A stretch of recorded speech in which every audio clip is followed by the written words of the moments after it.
प्रत्येक वेळी जेव्हा एखादा पत्रकार अन्यायाविरुद्ध वाचा फोडत असतो त्यानंतर त्या पत्रकाराचं गळचेपी केली जाते, त्याचा जे आवाज आहे तो दाबला जातो, कधी कधी बाहेरच्या गुंडाकडून, कधी कधी वर्दीतल्या गुंडांकडनं।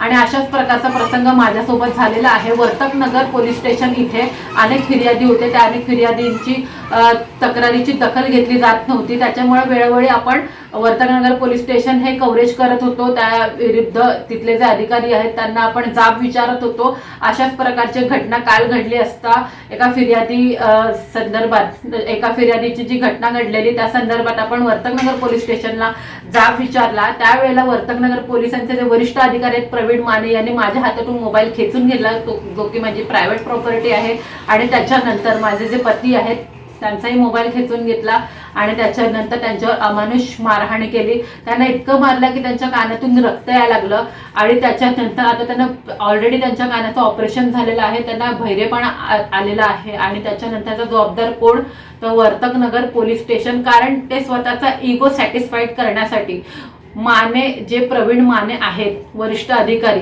यांना अनेकदा आपण जेव्हा प्रश्न विचारत होतो, वर्तकनगर परिसरामध्ये अनेक बेकायदेशीर धंदे चालत ह्या संदर्भात आपण त्यांना वेळोवेळी जेव्हा प्रश्न विचारत होतो तेव्हा त्यांचा इगो हर्ट झाला आणि त्याच्यानंतर त्यांनी माझ्यावर आणि माझ्या पतीवर अमानुषप्रमाणे मारहाण केली आणि पत्रकारांची मोबाईल त्यांना खेचायची जे पण त्यांना कोणताही अधिकार नाही तरी पण त्यांनी मोबाईल खेचला। आणि हे अशा प्रकारच्या घटना वारंवार होतील जोपर्यंत पत्रकारांचं संरक्षण कायद्याचं फक्त कागदांपुरती मर्यादित न राहता अंमलात आणलं जाईल। आणि ह्या जे अधिकारी आहेत, एक सहाय्यक अधिकारी जे आहेत, लेडीज ज्या महिला आहेत, त्यांनी माझा मोबाईल घेऊन फॉर्मॅट मारला, प्रणाली शिंदे यांच्यावर आणि प्रवीण माने यांच्यावर कठोरात कठोर कारवाई व्हावी आणि ह्या सगळ्या अधिकाऱ्यांना निलंबित करण्यात यावे, जेणेकरून मला हे कळेल की न्याय व्यवस्था कुठेतरी आहे आणि पत्रकारांची जर गळचेपी होते ती कुठेतरी थांबेल। म्हणून संपूर्ण समस्त मला पत्रकार बांधवांशी हीच विनंती आहे